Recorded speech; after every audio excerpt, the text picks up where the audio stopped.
Hello, everybody. Welcome to another edition of the Commissioner Chronicles on the DLF YouTube channel. I am your host, Nathan Powell. This is a commissioner show where I go over different commissioner topics, different league settings, different rules, and how to implement them as the commissioner. And I break down different aspects of each specific rule. Today, we're talking rookie auctions. At the time of recording, we're in the thick of it for rookie auction season. We are shortly before the NFL draft, and it's really where most rookie auctions are happening, right before the NFL draft, right after the NFL draft. We're going to be talking about all of that today with rookie auctions and basically how to get through a rookie auction as the commissioner. First, rookie auction, how is the money decided? How are you deciding who has $5, who has $80, who has $342? Much like in rookie drafts, it's usually based on the worst teams getting the most money, or supposed to if they didn't trade their picks. Worst team getting the most money, and the best teams getting the lowest amount of money. Usually, it's decided by a scale. One of the more popular scales out there has the 101 being worth 320, 102 worth 270, and it de-escalates from there from 101 all the way down to how many picks you have. The most common amount of picks in a rookie auction draft, if that makes any sense, is 3. I have rarely seen more than 3 rounds of allotment of picks. This doesn't mean, in most cases, this does not mean that you can only take 3 players with your total money if you have 3 picks, or 4 players if you have 4 picks.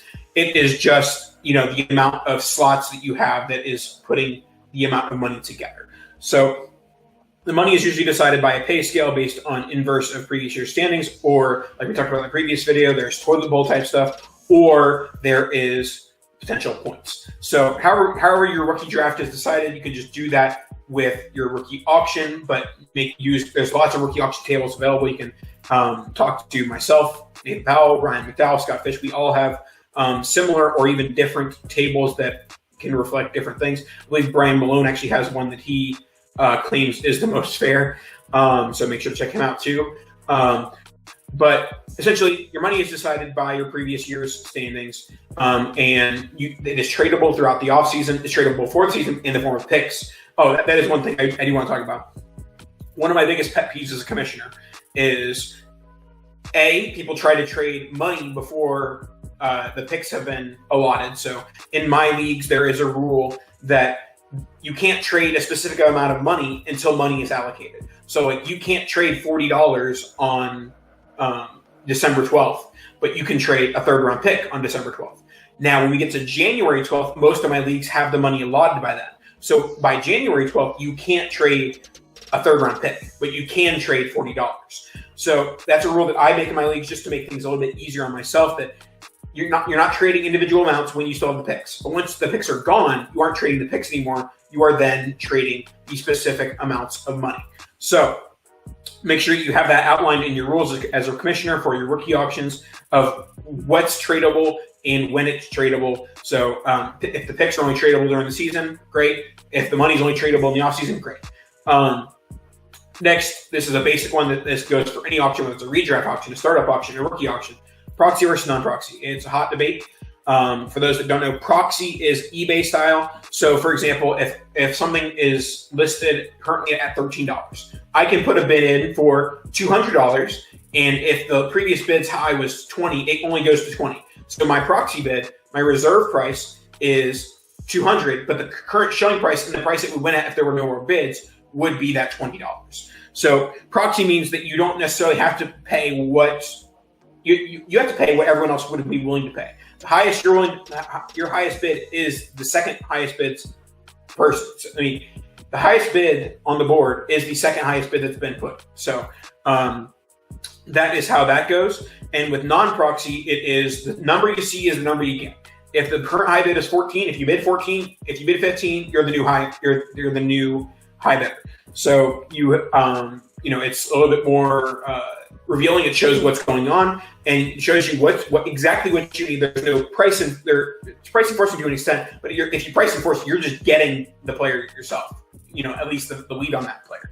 So there's no way to bid on a player with hopes of not actually be leading on the players. Every time in a non-proxy auction, every time you make a bid, that becomes the leading bid. Next, we have the clock rules. So I recommend an 18-hour clock. I see 16-hour clocks are very common. 24-hour clocks are very common. So what this clock is the clock that starts when you nominate a player.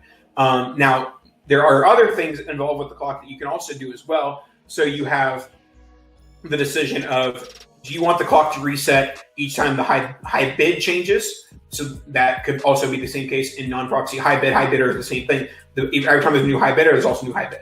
So you can change the clock. You can reset the clock each time there's a high bid. You can reset the clock each time there's a new high bidder. Or you can have not reset the clock at all. So if the player gets nominated at midnight and there's a 24-hour clock, the player will expire 24 hours later at midnight the next day. I don't think that's a very common setting. I think people like to have the option of having that reset because there's a lot of strategy involved, but also just not everyone's going to be available at that last second to be able to decide, do they want that player? So when it resets, it gives the opportunity for everyone to see what the price is and whether they want to bid on the player. So the most common form is the clock resets when the high bidder changes, whether it's proxy or non-proxy. High bidder changes, that's when the clock resets. The next thing that you have to decide is nomination rules. So in my leagues, it's typically 1 nomination per day or 2 nominations per day. And then whenever you set a rule, you have to determine what are the rules for if somebody breaks that rule. So there are 2 common ways that I go about doing this, and I use them interchangeably, and I communicate that in my leagues as well. One is the commissioner will make the nomination for you. If you as a commissioner, I feel like this is more necessary, more common in a startup auction, but it can be done in the rookie auction as well. If you are the commissioner, you say, if you don't make your nomination in the allotted amount of time, then I, or the commissioner, will make the nomination for you. So basically, you lose the right to make the nomination. I'm making it for you. You lost that nomination for that day because you didn't make the nomination. And then the other one, or I guess there's lots of ways to go about this, but the other one that I use would be that if you don't make a nomination, you are then forfeiting the right to nominate or bid on any player the day after you broke the rule. So kind of the way to think about it is that if you don't nominate anybody, you're basically saying there's no one on the board I'm interested in, there's no one on the board I want to touch. So you shouldn't be able to not nominate on day 1 and then on day 2 be like, oh, this guy that got nominated on day 2, I really want him. Because you didn't fulfill your nomination, you could have nominated that guy the day before on day 1. This does change if you don't have any rookie money on day 1, maybe you put in the nomination box no money. And if you trade for money on day 2, then you now have the opportunity to nominate when you didn't the day before with no money. So there are ways to work around that. Another one that's kind of becoming more common with both sides of the coin here is unlimited nominations. So as soon as the auction starts, you can nominate 4 players, 5 players, 6 players, 8 players. It doesn't matter. You can nominate as many as you want, or you can nominate as few as you want. The reason why I don't necessarily love this rule, I do like my auctions to take place, especially rookie auctions. We waited all year for a rookie auction. We want it to last a little bit longer than 18 hours, 24 hours. The one fear that I have is that, people aren't always glued to the auction. While they should be, obviously the goal is to have everyone involved 24/7 during the rookie auction. Sometimes people have things come up. And so if you have an 18-hour clock and someone is just AWOL for 18 hours, the auction could be over by the time they get to the auction. That's not a good thing. So the mandatory nomination, which I mandate nominations be made by everyone in the league. The reason why I do that is basically a way to check, is everybody paying attention? I'll go into this a little bit, but if I don't see a nomination after probably 12, 14 hours, if I don't see a nomination after 12, 14 hours, I usually send the person a message saying, hey, you haven't nominated yet for today. This lets them know, A, the auction is going on, and B, they need to make their nomination. So those 2 things are used just to make sure everyone is engaged, because everyone knows that if you don't have owners engaged in auction, that's when some bad, auction wins can happen, and people can, super teams can be created, and people can take advantage of inactive owners. And yes, we don't want to reward inactivity, but we also don't want to turn inactivity into super teams on the other side of the spectrum. One thing that I want to talk about is something that I discussed with Ryan McDowell about a month or so ago. 2 to 3 years ago, I implemented a new rule in my auction leagues, and it's a little different. So for those that know, typically in an auction, each day of the auction starts at midnight. That makes sense because at midnight east, because most people even in the Central, Mountain, West, we live by the Eastern time zone. So at midnight, that's when you can make your nominations for each day. One problem with that is that people aren't always awake at midnight.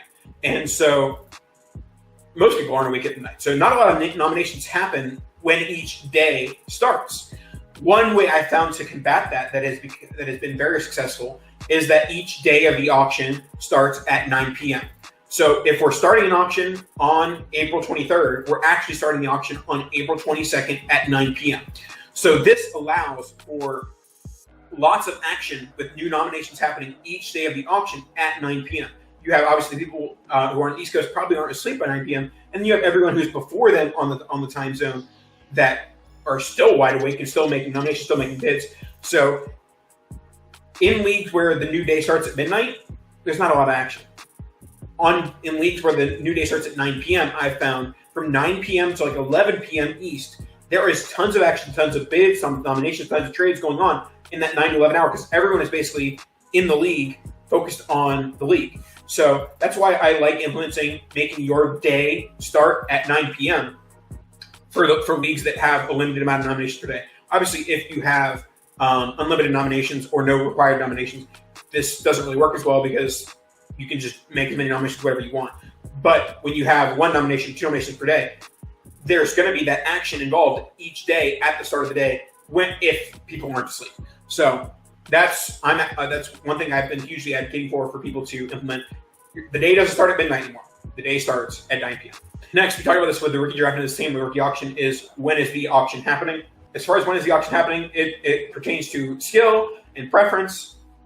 I personally think that there's a bit of luck involved with pre-draft rookie drafts and rookie auctions.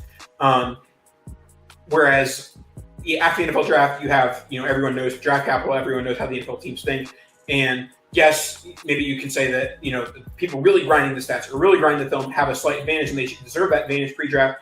But I also think that there's a good amount of luck involved. That's why I prefer, for the most part, rookie drafts and auctions to be after the NFL draft.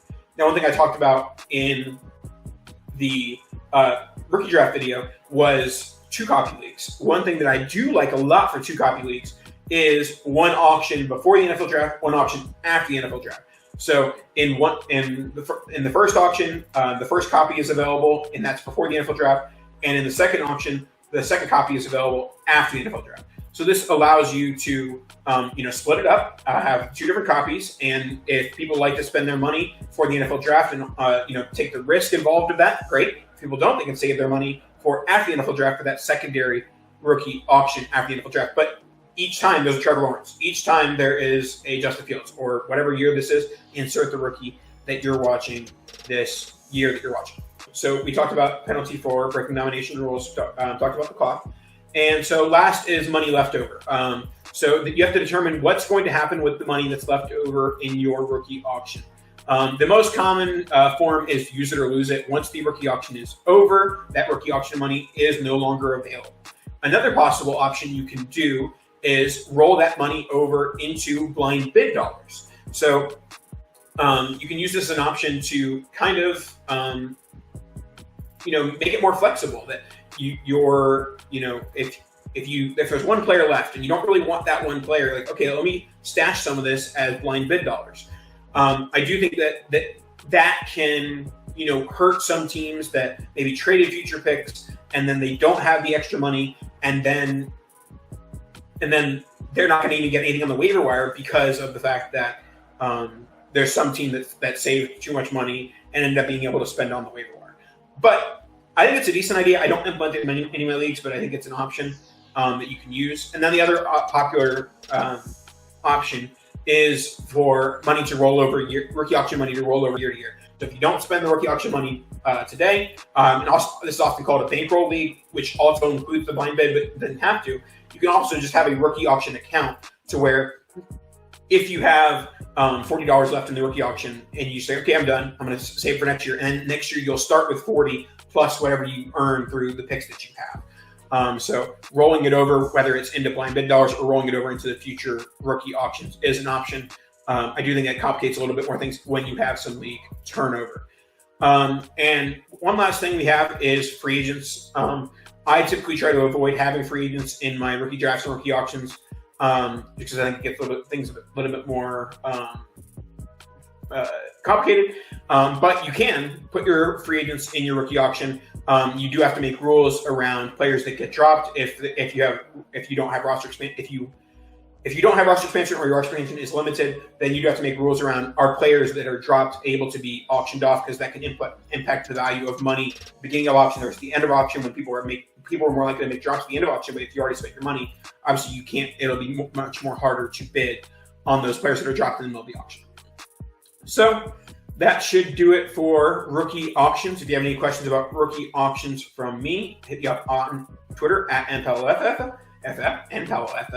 Make sure to like and subscribe to the DLF YouTube channel. We always appreciate your support, and we'll talk to you guys next time.